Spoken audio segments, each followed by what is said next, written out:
think when you look at Asia, the biggest challenge that we have, you mentioned in the question, really is the diversity of markets that we have in this region. Asia is a large and diverse region, but it is quite interesting that the years of globalization have led to the ripple effects of changes across the world being felt quite immediately in all the countries of Asia.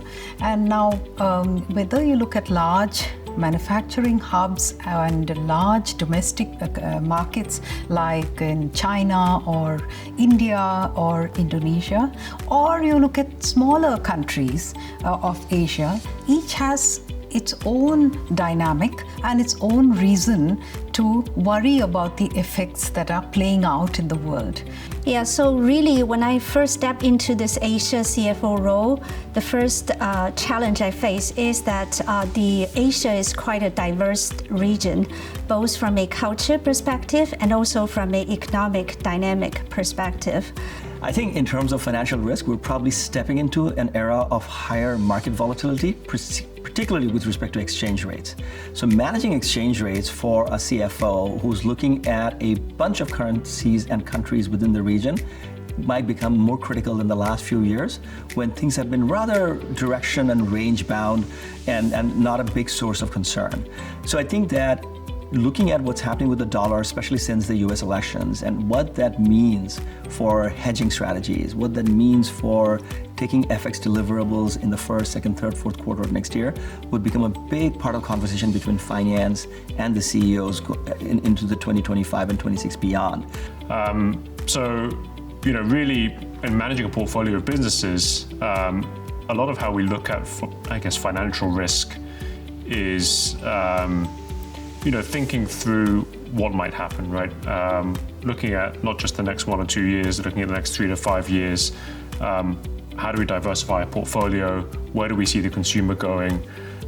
What's really important for me as a CFO and for everyone is to spend a lot of time in the market, spend a lot of time with our stakeholders, our teams on the ground, our customers, really talking about what's happening on the ground. And once I feel you have a better understanding of the dynamics that are happening individually in each market, we're then able to make much more well-rounded and holistic decisions about our business, where we're investing, what the risks are and how we pull back. Now, post-COVID, the important things to remember are whether it is a rapid technological change and the disruption that it is causing, or whether it is the trade wars leading to supply chain shifts, or whether it is just the pure financial risks of having a change in the interest rate environment and how it's playing out on companies.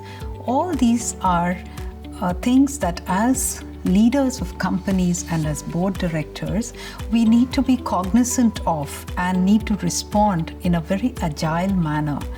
But it's also got to be nuanced, and it's the individual markets, the individual countries, and the individual teams that have to respond differently based on their realities.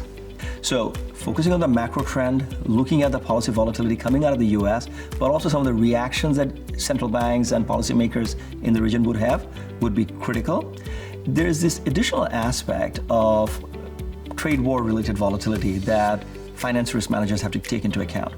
As we saw in the course of 2016-2020, when the first round of trade war was going on, you have a lot of lopsided investment decisions where somebody would front load a lot of exports or imports in anticipation of tariff. That again creates a volatility around supply chain management, inventory levels, and warehousing. So those things, unfortunately, would have to become part of day-to-day discourse for most finance managers in the region.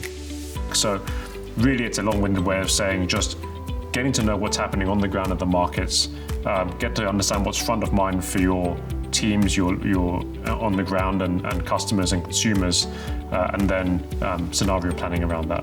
So being a new CFO into that role, you really need to leverage the networking and leverage the whole corp support system to help you navigate through those diverse financial situations.